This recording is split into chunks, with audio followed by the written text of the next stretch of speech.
So you know this tea thing that I'm somewhat into. I don't do it for any of the purported health benefits or anything like that.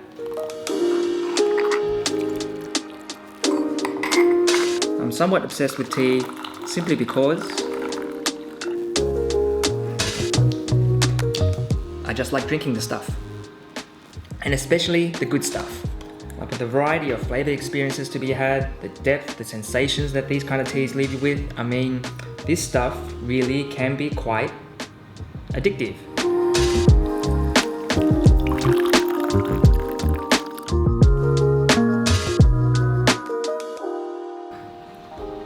With that being said, the tea we're featuring in today's video goes completely against that. Here it is.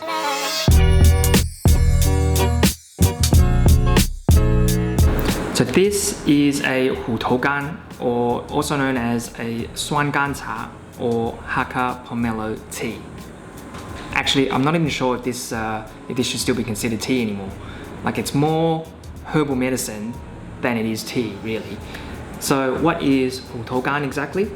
Well, the literal translation is tiger head tangerine or tiger head kumquat. Now, originating from Taiwan, essentially it's a Taiwanese oolong or a black tea that's been stuffed into a hollowed out bitter orange, then left to age for a minimum of 10 years. With this particular one featured in today's video being a Taiwanese oolong that's been stuffed inside the bitter orange and aged for more than 15 years.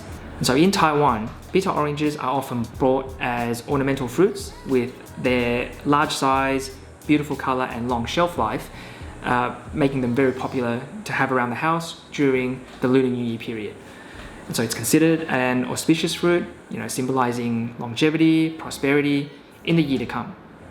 But the problem is, the fruit itself is virtually inedible due to being extremely bitter and sour.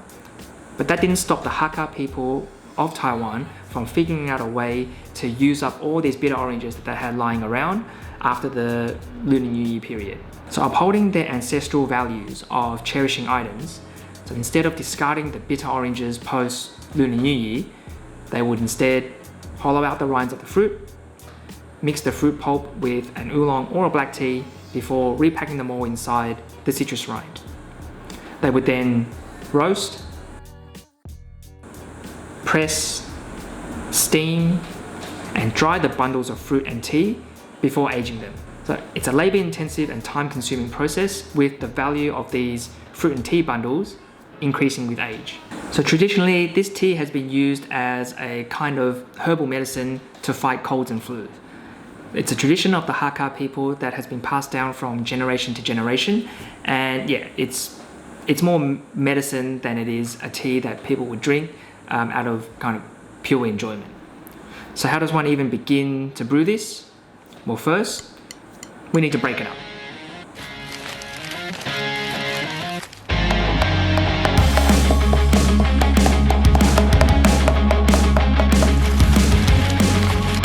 Then take a piece or two along with some tea, throw it in your vessel, heat it with boiling water, and just let it steep for a few minutes. No need to fuss or think about it too much, just let it steep.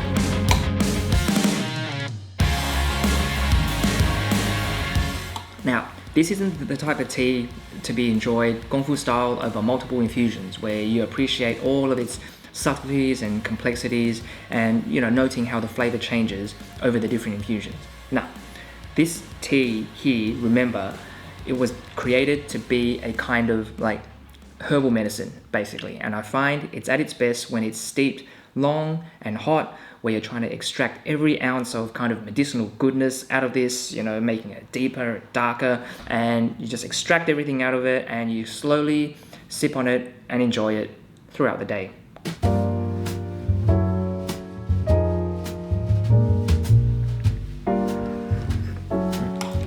So the overarching flavor is definitely that of citrus, of like a bitter kind of citrus, and it's bitter and sour citrus, something like a pomelo or like a strong grapefruit.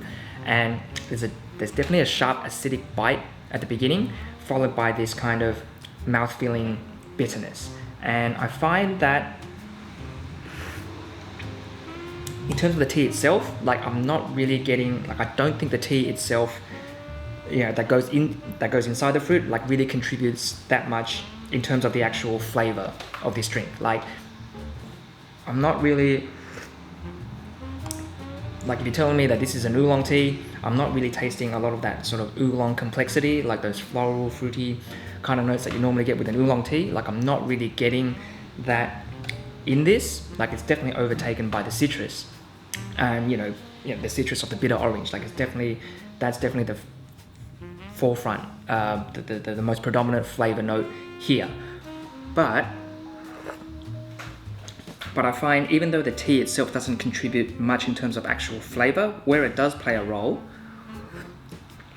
is definitely in the texture of the brew, because that is very much it's very smooth and very thick kind of texture, and that is 100% because of the tea. Because if you were to take some citrus rind, any citrus, you take that citrus rind and you just brew it long and hot, like what I've done here, what you'll get that citrusy flavor, you'll get that citrus flavor note, but what you won't get is this sort of smooth, thick kind of mouthfeel, right? That definitely that's something that's unique to tea, and I think that's where the tea's contribution is in this brew. And that thickness, that smoothness, it's very mouth-filling. So you basically drink this and you get that full mouth-filling sort of citrus flavor. And that smoothness, that thickness helps carry that flavor down through your throat and down into into your stomach there, and it helps it linger on as well. Like it helps the flavor kind of stick to your throat, which is quite interesting. And strangely enough, it kind of entices you back for more.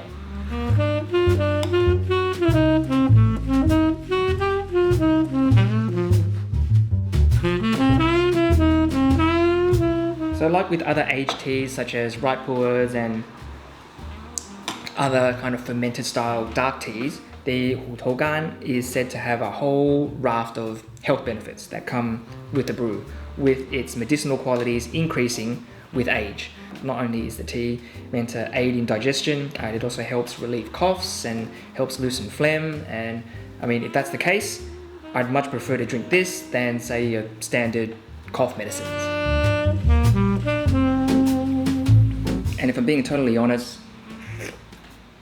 like the flavor does take a little bit of getting used to. As I mentioned, I'm not drinking this to sort of appreciate all of its sort of complexities and nuances and all of that kind of stuff that I normally would do with proper tea. Like this, I mean, this tea here 100% gives off Chinese herbal medicine vibes. Like it's like, and if you're looking at it through that lens, I mean, it is definitely one of the tastier forms of Chinese herbal medicines. Like if you've had proper Chinese medicines before, like it's a much more enjoyable brew than if you were to, basically make proper Chinese herbal medicines.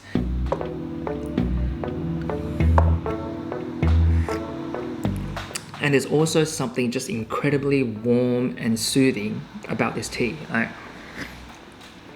it does take a little bit of getting used to. Like it does take a little while to sort of get over that initial harshness, that initial acidic bite. But once you get over that, and especially once the tea has been, like if you topped it up a couple of times and it's getting a little bit lighter, like you'll find a drink here that is actually quite comforting and quite soothing. And I can definitely see why this would be the drink of choice for when someone's feeling a little bit under the weather, or when they're kind of having some cold and flu symptoms. And I would definitely take a pot of this over any sort of over-the-counter cold and flu medicine any day.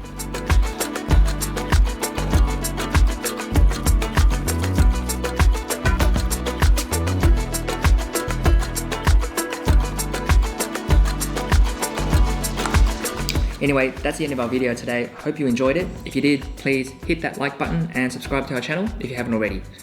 So all you tea lovers out there, have any of you tried a Hutou Gan before, or a Hakka Pomelo tea? What did you think? Did you try and use it as a cold and flu remedy? And if you did it work? Let us know in the comments below, and we'll see you guys in the next video. Bye.